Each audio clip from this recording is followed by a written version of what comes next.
ఉద్యోగ సమస్యలపై రాష్ట్ర ప్రభుత్వంతో రాజీ లేని పోరాటం చేస్తామని తెలంగాణ గెజిటెడ్ అధికారుల కేంద్ర సంఘం అధ్యక్షుడు ఎల్లూరి శ్రీనివాసరావు స్పష్టం చేశారు. రాష్ట్రంలో 10 లక్షల ఉద్యోగులు ఉన్నారని, తమకు ఓటు హక్కు ఉందన్న విషయాన్ని రాష్ట్ర ప్రభుత్వం గుర్తుంచుకోవాలని హితవు పలికారు. 33 జిల్లాల అధ్యక్ష కార్యదర్శుల పూర్తి స్థాయి నియామకమైన సందర్భంగా నాంపల్లి టీజీఓ భవన్లో రాష్ట్ర కార్యవర్గ సమావేశం నిర్వహించారు. గెజిటెడ్ అధికారుల పెండింగ్ సమస్యల పరిష్కారానికి కృషి చేస్తామని ఏలూరి శ్రీనివాసరావు పేర్కొన్నారు.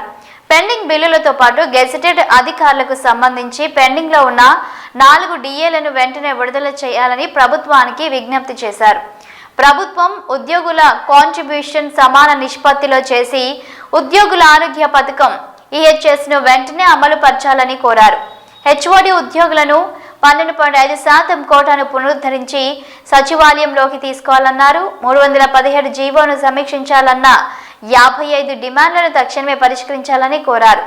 కింది స్థాయి ఉద్యోగుల నుంచి తమపై ఒత్తిడి ఉందని, రాష్ట్ర ప్రభుత్వం తమ డిమాండ్లపై స్పందించాలని, లేని పక్షంలో జనవరి మొదటి వారంలో సమావేశం నిర్వహించి భవిష్యత్తు కార్యాచరణ ప్రకటిస్తామని ఏలూరి శ్రీనివాస్ స్పష్టం చేశారు.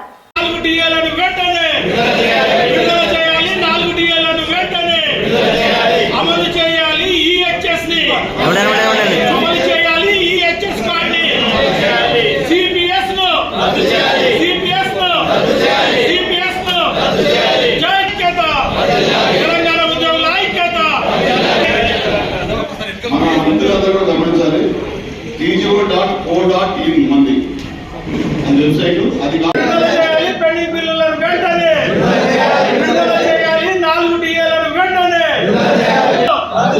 సిపిఎస్ జై తెలంగాణ, జై టీజీఓ, తెలంగాణ ఉద్యోగుల ఐక్యత, తెలంగాణ ఉద్యోగుల ఐక్యత, జై తెలంగాణ, జై తెలంగాణ.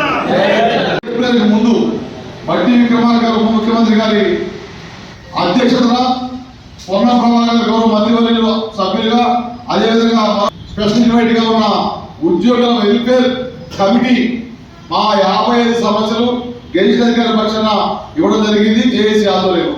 వీటన్నిటిలో ముఖ్యంగా పెండింగ్ బిల్స్ మాకు ఇచ్చిన హామీ ప్రకారం 600 కోట్లు ఏదైతే ఉద్యోగులకి, ఉపాధ్యాయులకి, గెజిటెడ్ అధికారులకి, కార్మికులకి, పెన్షనర్స్ కి కావాల్సిన అందరికి కూడా హామీ ఇచ్చున్నారు.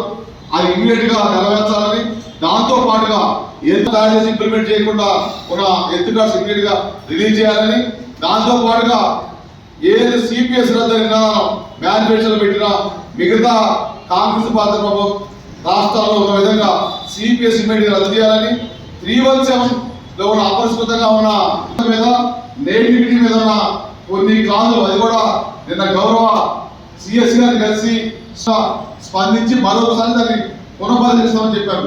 బట్టి విక్రమార్క కావడం జరిగింది. అసెంబ్లీ సెషన్ కాగానే డిపార్ట్మెంట్ వారు రివ్యూ చేస్తున్నారు. 44 ఉన్నాయి, ఫైనాన్షియల్ 11 ఉన్నాయి, నాన్ ఫైనాన్షియల్ 44 ఉన్నాయి. ఈ సమస్యలను కూడా ఈ ప్రభుత్వం ఇచ్చిన హామీలు వాటన్నిటిని కలిపి వాటి ఇప్పుడు మెయిన్ గా ఉన్న డిమాండ్స్ పిఆర్సీ కావచ్చు. పిఆర్సీ ఆల్రెడీ 3 పిఆర్సీ లాస్ అయ్యాం. ఇప్పుడు కూడా 18 నెలలు పిఆర్సీ, 18 పిఆర్సీ లాస్ అయ్యాం. ఇమ్మీడియట్ గా పిఆర్సీ ప్రకటించాలి.